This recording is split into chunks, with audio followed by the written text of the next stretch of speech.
Grand Matin Sud Radio, 7h, 10h, Jean-Marie Bordry.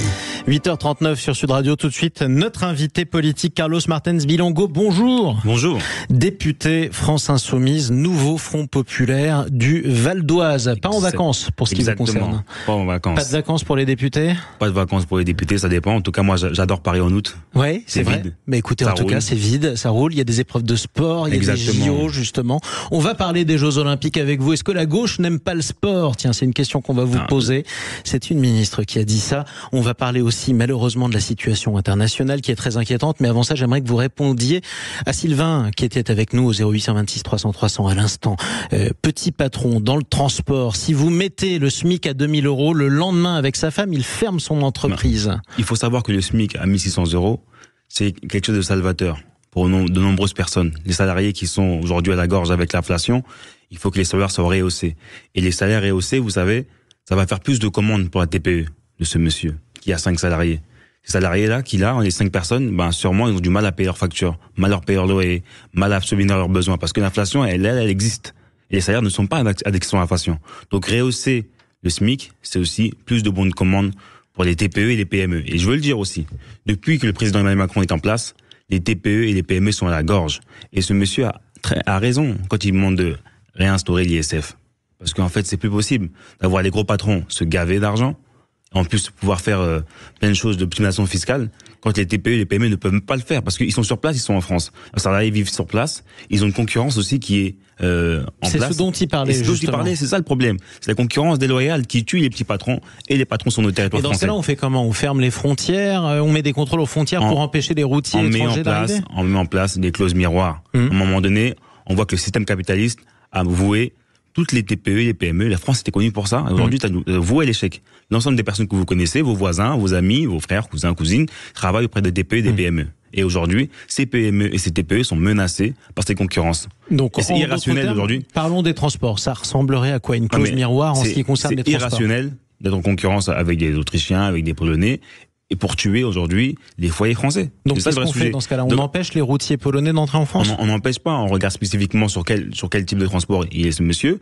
À un moment donné, on ne peut plus avoir une concurrence déloyale, fermer les yeux là-dessus et dire on ensuite, les empêche d'entrer. On a une inflation sur notre territoire et on ne cherche pas à augmenter les salaires. Parce qu'en plus, si on augmente les salaires, avec la cause de péréquation, ça fait plus de charges, etc. Oui, mais je reviens malgré tout à la question parce qu'elle est importante, elle est fondamentale. Concrètement, vous dites, il faut mettre fin à la concurrence déloyale. Vous parlez, par exemple, de la Pologne où il y a mettre en place des clauses miroirs, et éventuellement, si les salaires minimum sont égaux dans chaque pays européen. Mais ils ne le feront jamais, spécialement entre la Pologne et la France. Mais un jour, mais dans des décennies.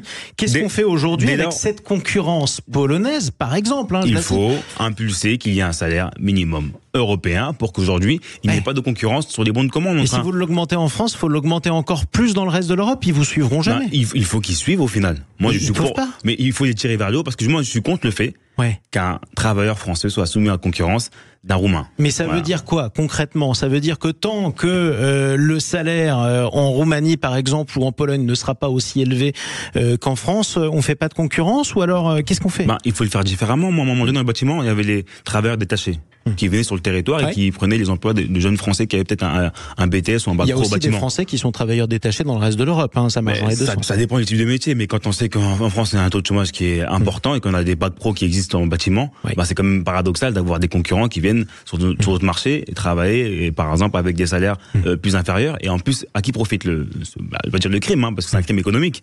Souvent, c'est des grosses structures qui répondent à des appels d'offres liés parfois même à des bâtiments publics, qui vont avoir des sous-traitants qui viennent de l'étranger. Effectivement. Parlons des Jeux Olympiques maintenant. Vous vous élevez notamment contre la politisation par moment des Jeux Olympiques, avec la surreprésentation médiatique du président de la République et de certains de ses ministres, dont vous rappelez qu'ils sont officiellement démissionnaires. Est-ce que c'est la place d'un ministre, est-ce que c'est le rôle d'un ministre de féliciter un athlète qui a gagné? Bien sûr, on peut féliciter tout bonnement un ministre démissionnaire, en gardant ses limites. Il y a un ministre des Sports qui reste. Démissionnaire. Ensuite, quand vous avez le président qui se prend au jeu de venir à chaque médaille toucher, palper, soit réconforter chaque sportif, on dirait que c'est le coach au final. Oui, alors parfois c'est le DTN de la fédération. Le directeur technique national. Parfois, ce sont aussi les athlètes français qui se jettent dans les bras d'Emmanuel Macron. Je cite par exemple Teddy Riner. Les deux vont bien ensemble. Vous avez vous lui dites quoi à Teddy Riner? Ne fait pas de câlin, Emmanuel Macron, il le mérite pas? Mais c'est pas ne fait pas de câlin. Au final, c'est l'hyper présence du président fait que les gens au final vont aller vers lui parce qu'il est là. À un moment donné, soit on a Brégançon en vacances sur son yacht. Donc vous dites à Emmanuel Macron, soit on est en vacances, mais soit on est DTN. Mais à un moment donné. Vous dites à Emmanuel Macron, faut prendre les gens au sérieux. Restez à Brégançon, sinon les athlètes voudront vous serrer la main. Le président de la France est connu depuis un bon petit moment. C'est un communicant et aujourd'hui il joue ça comme. Il demande aux Français de faire une trêve politique, une trêve olympique, pour que derrière lui, avec ses ministres démissionnaires, jouer au jeu de être présent à chaque fois à chaque médaille. Non merci. Et vous avez même aujourd'hui Léon Marchand qui a refusé d'être dans une émission avec Léa Salamé parce qu'il voulait pas être tourné en dérision. Ouais, c'est ça en fait, ça crée ça au final. On a parfois des athlètes qui veulent pas aussi faire trop d'émissions et on peut le comprendre. On est sur le Final Time, ça finit dimanche.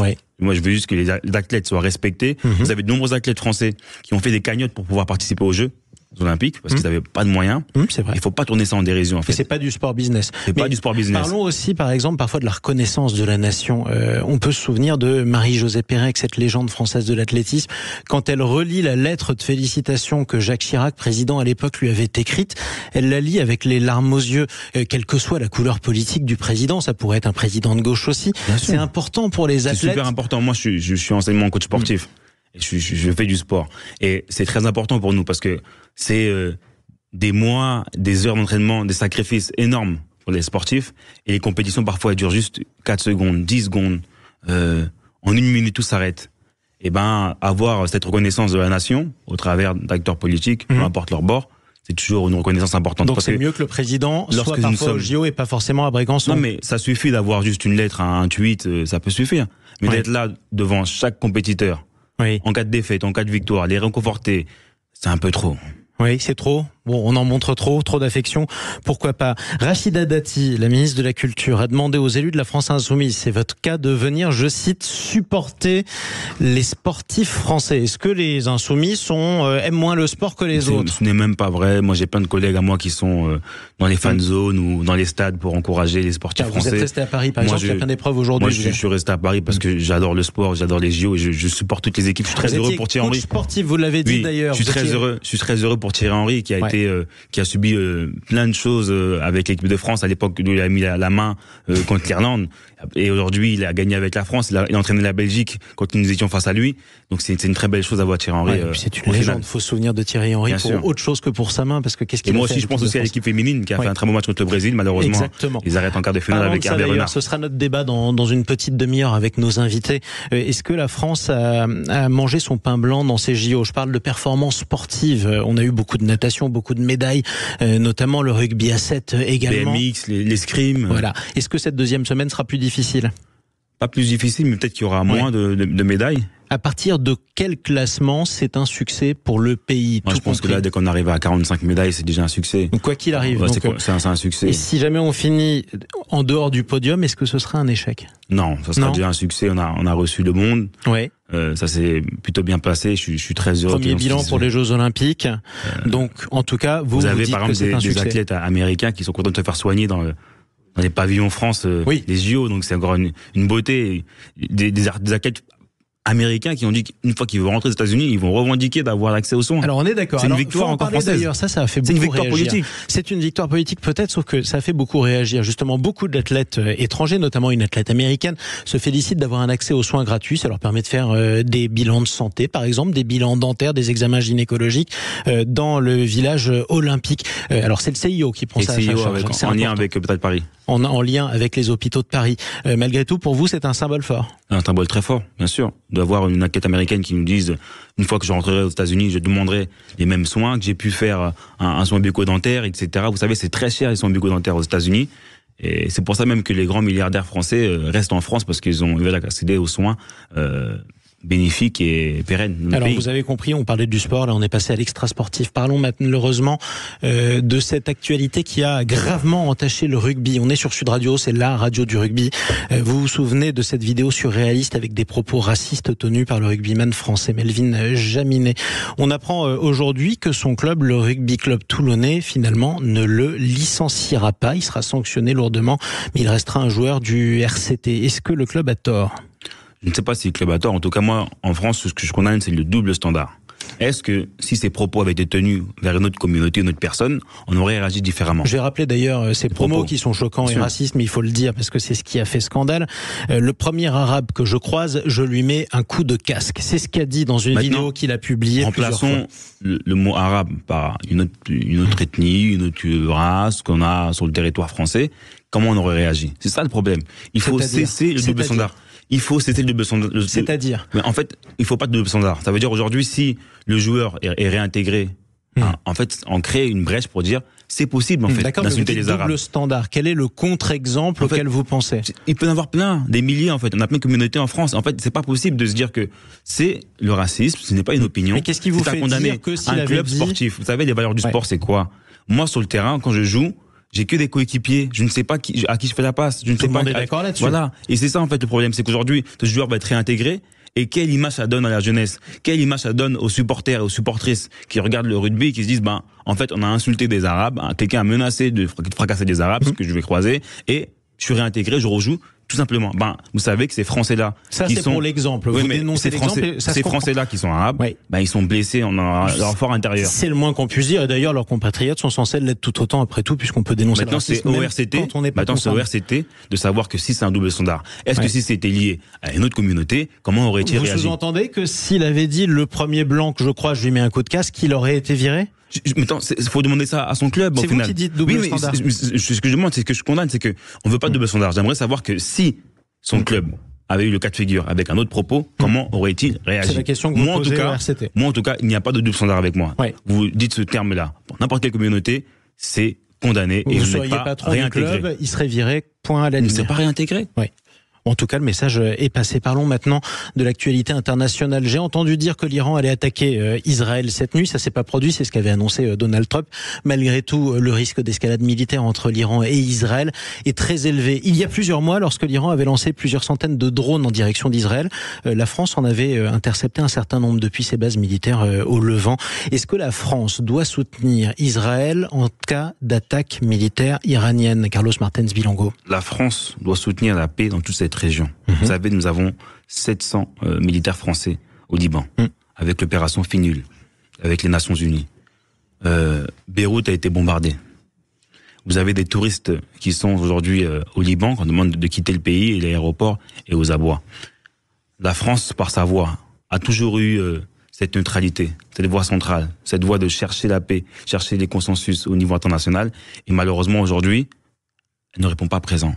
Moi, devant des cas de figure et devant des bombardements d'enfants, je ne peux pas rester là, vous parlez inerte de ce qui se passe, notamment dans la bande de Gaza. Mais alors, en fait, on va en reparler, mais c'est l'escalade au final. Oui. C'est la France doit, dans toute sa diplomatie, prôner la paix dans toute la région, Et pas donc, uniquement. Si jamais les soldats français voient passer un drone ou un missile iranien qui se dirige vers Israël, déjà aujourd'hui, les composantes du dôme de fer sont fournies par la France. Il y a des composantes du dôme de fer qui sont fournies par la France. Donc c'est une bonne chose. On agit déjà, bien sûr. Maintenant, moi, j'aimerais bien que le dôme de fer aussi soit élargi au Liban.